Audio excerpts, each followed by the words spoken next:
Okay, that's a good question. So the question is, how do you differentiate the utility of behavioral / psychotherapeutic treatments for conditions like depression versus medical treatments? Okay, so the first thing I would say is, don't underestimate the utility of medical interventions. Depression is a catastrophe. It carries with it a very high suicide rate. And it also levels people out, and it's really hard on their families. And so, and it's physiologically extraordinarily damaging. And so, if you're in a depressive state and it's severe, you can try an antidepressant. You'll know in a month if it works. If it works, well, maybe it'll help you get your life together. Like we could say, well, maybe you're depressed because your life isn't very well together. Could be. Sometimes people are depressed, their life is just, it isn't fine, because no one's life is fine. Everyone's life is a tragedy. But sometimes people have their lives in order as much as you could expect anyone to have. They have friends, they have an intimate relationship, they have a career that they like, you know, they're qualified, industrious people working hard on what they're doing and really playing a minimum number of games with themselves, and they're terribly depressed. Antidepressant, man, sometimes that will just fix it.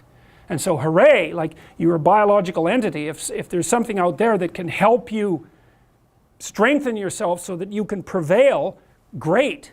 And you know, people, you hear, everyone takes antidepressants, you know, everyone's taking them. It's like no one takes those bloody things without serious consideration.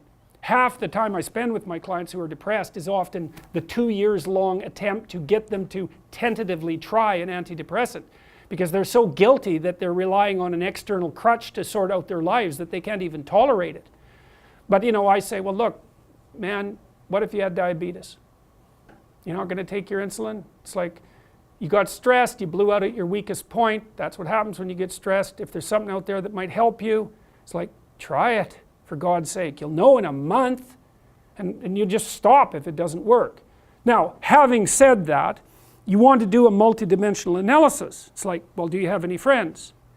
Do you have an intimate relationship, or are you pursuing one? Do you have a reasonable career? Are you as educated as you are intelligent? Do you have something useful to do with your time outside of work?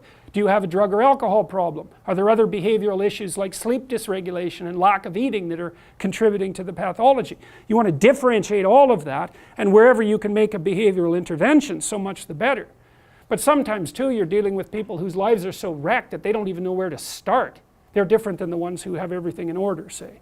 And you say, well, try this, man, maybe you won't cut your throat in the next month, because if you're dead, it's going to be hard to work with you. And medical interventions, anything.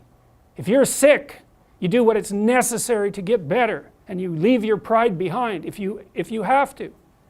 And that says nothing about the utility of the behavioral interventions. You want to hit the problem with everything you have at your disposal. But some antidepressants, especially for people whose lives are together and who are depressed, antidepressants can be absolutely miraculous. So, you know, and you hear about the clinical evidence in their favor being iffy, and that's partly because the diagnosis of depression isn't very well formulated. It's very different to have a terrible life than to be depressed. And antidepressants can only help you so much if you have a terrible life. So